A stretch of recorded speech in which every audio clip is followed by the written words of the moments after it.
After becoming skilled at creating conversations with honor restored, using it like a pro involves learning to be a good storyteller and connecting the story of the gospel to the culture of your listener. Honor restored includes the Bible's big story of creation, fall, redemption, and restoration. It opens up opportunities to share specific stories from Jesus' ministry, death, and resurrection that are particularly relevant to your audience. Screen 1. The beginning presents Adam and Eve with God. We did not include their names, but you can do so if appropriate in your setting. Point out that God made us for stable relationships in an ordered, dignified community. His intentions was that we would receive and reflect His honor while living in harmony with Him and one another. Screen 2. The problem explains our sin not as an insufficient quest to reach God's standard, but as a disgraceful attempt to establish our own honor and stand apart from Him. The Old Testament shows God's people constantly abandoning their honorable status as His children and disgracefully following other gods. This is a great place to ask, how would you define sin? Many people feel like they're not sinners because they've never committed a crime. They need help to understand what the Bible truly considers to be sin. You could ask, have you ever made someone look bad to make yourself look better? That is itself sin. Or, have you ever done anything that you would be ashamed of your parents finding out about? That is also sin. Although we experience our shame most often in interpersonal relationships, the ultimate problem is that we are ashamed before God because of our sin.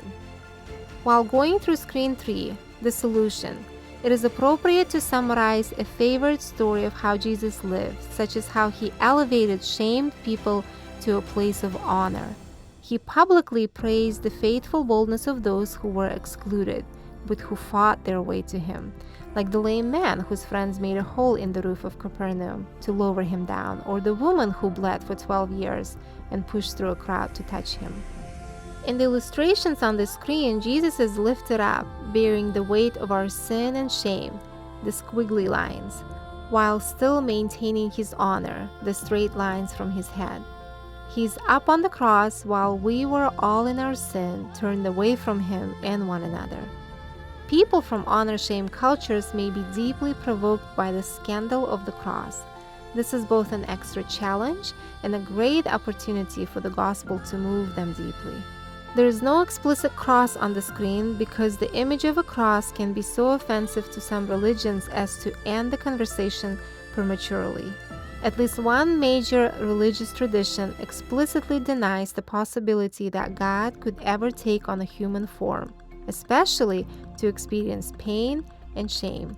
So make sure to explain that Jesus drew all people to Himself as He was lifted up, suffered for a time, and was crucified. You can say something like, in Jesus' day, crucifixion was the most awful and disgraceful way for someone to die. A crucified person didn't just die, his honor was destroyed by nudity, mockery, and desecration of his body. Yet Jesus kept control over Himself and looked out for others, even as He was dying.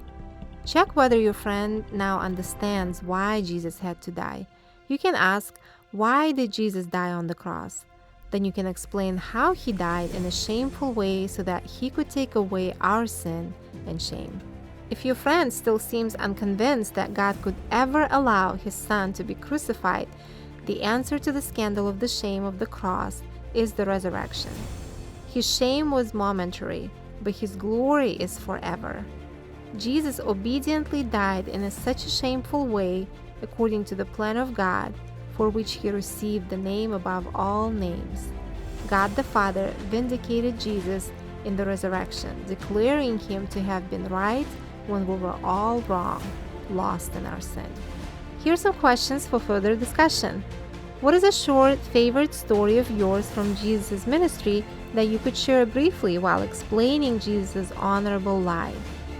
What is a detail or two of the crucifixion that might be particularly meaningful to your audience when sharing about Jesus' shameful death?